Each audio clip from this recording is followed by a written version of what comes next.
Accounting. Accounting is the process of keeping track of money, like how much is earned, spent, or saved.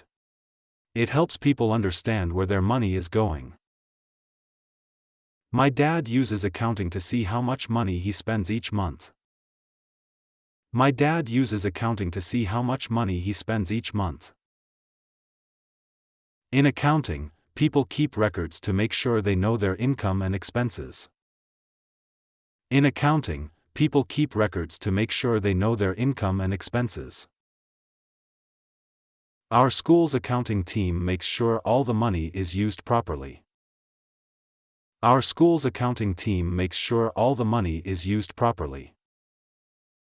Mom taught me some basic accounting so I could manage my allowance better.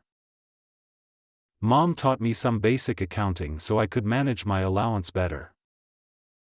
Accounting helps companies see if they are making a profit or losing money.